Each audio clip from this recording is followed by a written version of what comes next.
Milan, can we talk for a minute? Huh? Nia? What is this about? It's been a while since we last talked. How have you been? Yeah, I guess it has. So what's the deal? Why are you suddenly acting all friendly and casual like this? We were never that close. What are you talking about, Milan? We used to be on a first-name basis. We started using first names just because we sat near each other in one class back in college. You kept chatting with me out of nowhere and insisted I call you by your name. Honestly, I don't remember us being particularly close, so what do you want? Wow, so I was the only one who thought we were close? We hung out together, you know. You mean that one time you were at a group date my friend invited me to? I don't even remember talking to you there. There you go again, saying things like that. Well, it's true. Anyway, if you're not getting to the point, I'm done responding. This is starting to feel like a waste of time. I didn't know you were this cold. No wonder you can't understand other people's feelings. What's that supposed to mean? Did I do something to you? Because last I checked, we haven't even seen each other since graduation. Yeah, I know. I haven't actually spoken to you since then. I just happened to see you. What do you mean? I wanted to talk about Caleb. Caleb? How do you even know about him? Oh, I figured you wouldn't know. Well, Caleb and I are childhood friends. Childhood friends? Yeah, we grew up in the same neighborhood. We went to middle school together. He even confessed to me back then. Really? And? Well, I turned him down. I didn't think he was quite good enough for me at the time. Oh, okay. Anyway, I was back home during the last holiday, and guess what? Caleb was visiting his parents, too. We ran into each other completely by chance. Doesn't that sound like fate? Not really. You're so cold. But you know what? Even I didn't think much of it at first. Yeah, well, Caleb hasn't really changed much. He's had the same face for years. Let me guess, you were drawn to his looks? Wait, how did you know? You're not even going to deny it? I just remembered seeing someone at that group date who ignored everyone else just to chase after the best-looking guy there. You annoyed him so much that he tried to avoid you. Well, that's harsh. You're making me sound like some shallow girl who only cares about appearances. I mean, yeah, I used to be like that, but this is different. Caleb's special. He's kind and easy to talk to. So what? Is that why you're contacting me? What does this have to do with me and Caleb? I confessed to him, okay?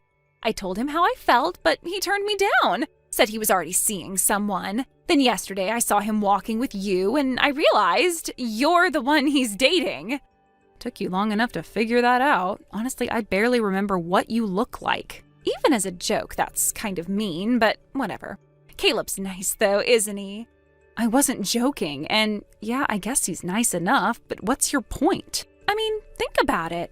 Even after I confessed, he still rejected me properly. He didn't make excuses or try to sneak around.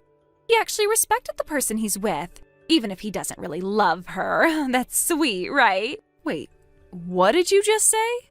That he's sweet? No, the part where you said, even if he doesn't really love her.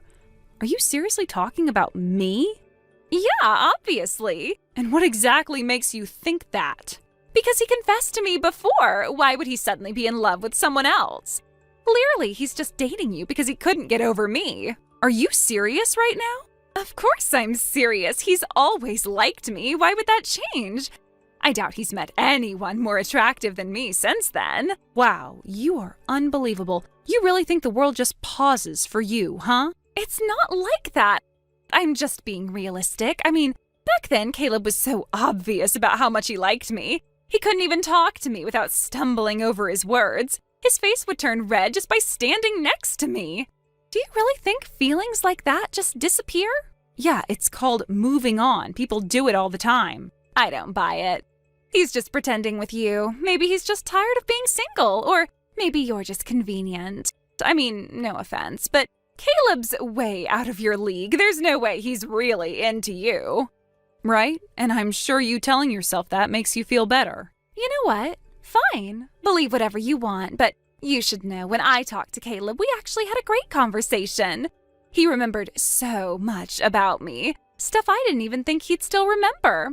He remembered my favorite color, the old nickname my friends used to call me, even the way I used to tie my hair back in middle school. Doesn't that say something? Yeah, it says that Caleb's polite enough not to ignore you. It doesn't mean he's secretly in love with you. You're being ridiculous. You can't seriously believe he's really over me. I can and I do. Look, if you think Caleb's still stuck on you, that's your problem, but don't drag me into your little fantasy. It's not a fantasy. Caleb and I have a history. You're just some phase. He's with you now because he's unsure of himself. Once he realizes that, he'll come back to me. If you really believe that, then why are you even calling me? If you're so confident that Caleb's going to leave me for you, why are you wasting your time trying to convince me? Because I wanted to warn you. I thought you deserved to know that you're just a placeholder. I figured if you had any self-respect, you'd walk away before you got hurt. Wow, that's rich coming from you. Here's a better idea.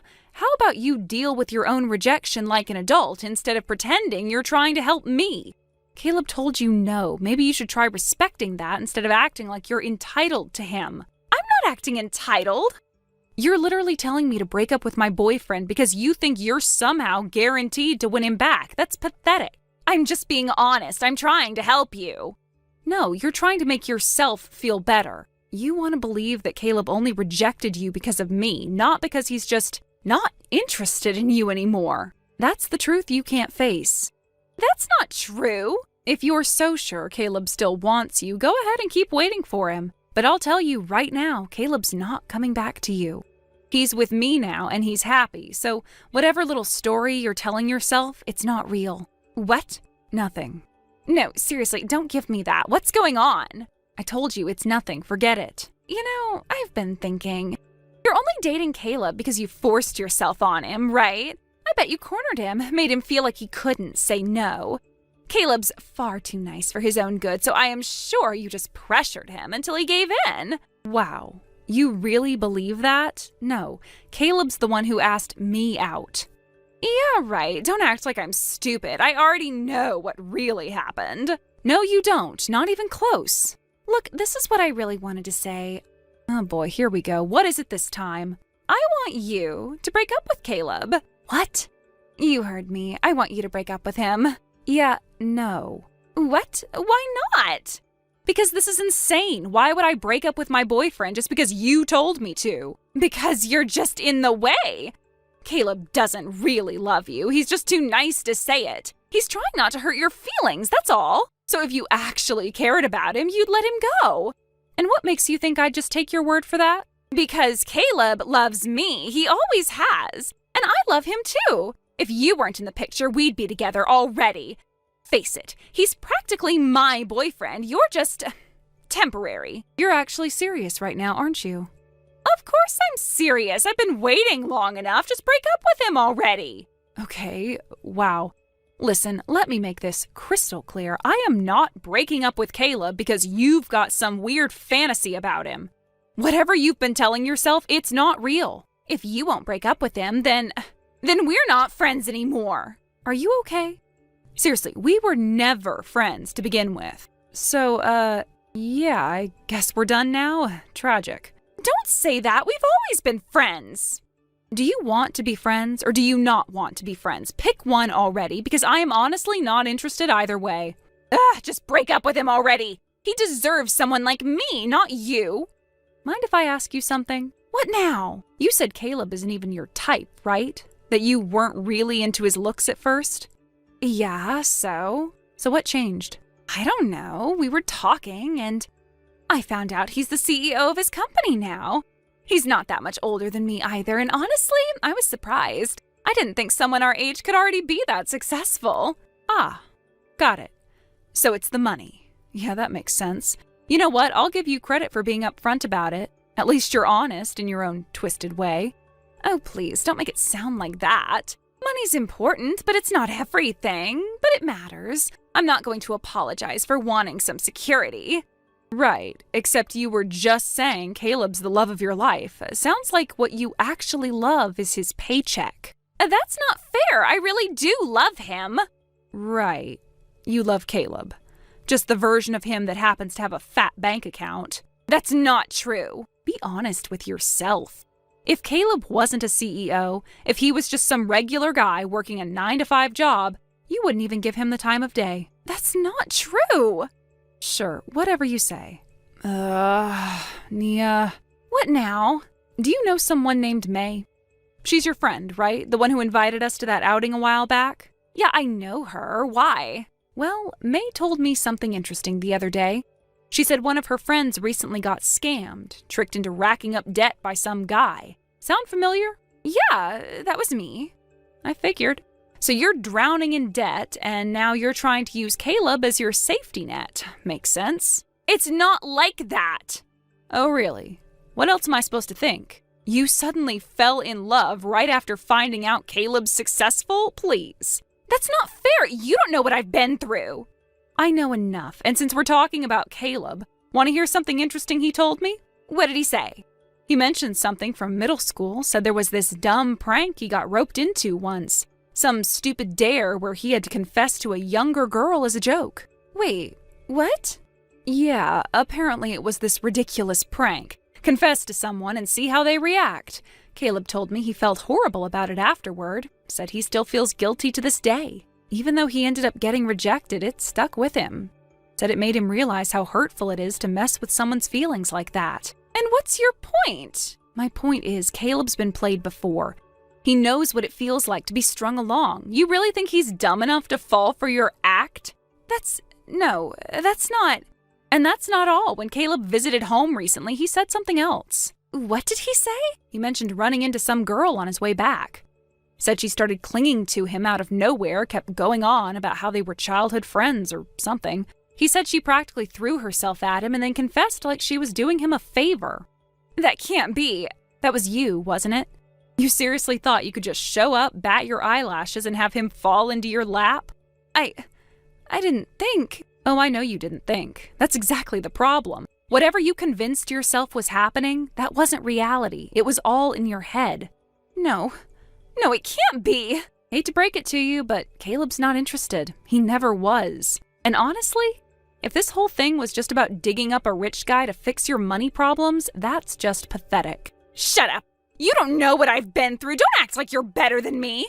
You're right. I don't know what you've been through, but I know this. Caleb doesn't owe you anything. If you've really got the time to cause scenes like this, maybe you should put that energy toward figuring out how to pay off your debt. And while you're at it, stay away from Caleb. He doesn't need your mess dragging him down.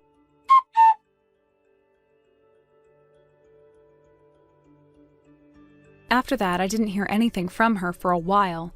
At first, I wondered if it was just temporary, like maybe she was taking some time to sort through everything, to process what had happened. But as days turned into weeks, I started to realize that she had completely distanced herself.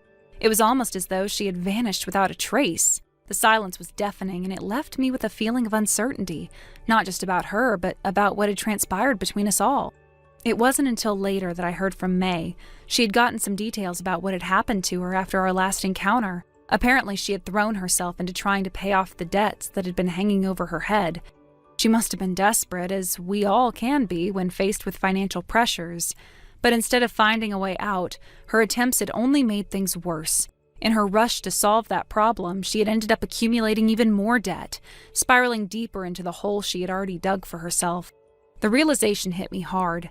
Debt is not something to be taken lightly. It can entrap people in ways they don't even anticipate.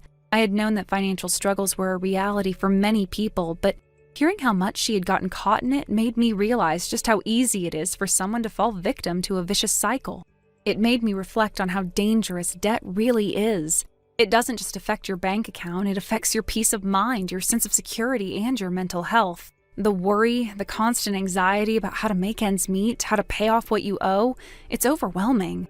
And I could see how quickly it can spiral, how someone can make one bad decision after another while trying to dig themselves out, only to end up even further in the hole. I was thankful that I had never been in that position, but hearing May's account made me more aware of how easily it can all unravel. May also told me that one of the worst parts of it all was that she had been tricked. In her desperation, she had fallen victim to a scam, someone who promised to help her get back on track only to make things worse.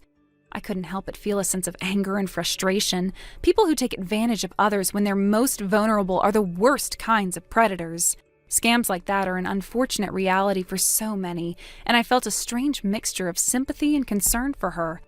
She had been in such a difficult place that she couldn't even see the manipulation happening right in front of her. I have always known that people like that exist, but Hearing how easily they could exploit someone made me more cautious in the future. It's scary how quickly trust can be shattered, how quickly one's life can be altered in the worst way possible when they least expect it. Despite everything, I had already moved on from the chaos that surrounded her. At that point, I had made a decision to marry the man I loved. We were in a stable place now, with no more uncertainty clouding our future. There was no fear of being tricked into something like a marriage scam because I knew my partner was someone I could trust completely. We had already been through so much together, and our relationship had only grown stronger. His business had finally become successful after years of hard work, and it was because of that success that he felt confident enough to propose to me. I couldn't have been happier. It wasn't just the proposal itself that made me feel so confident.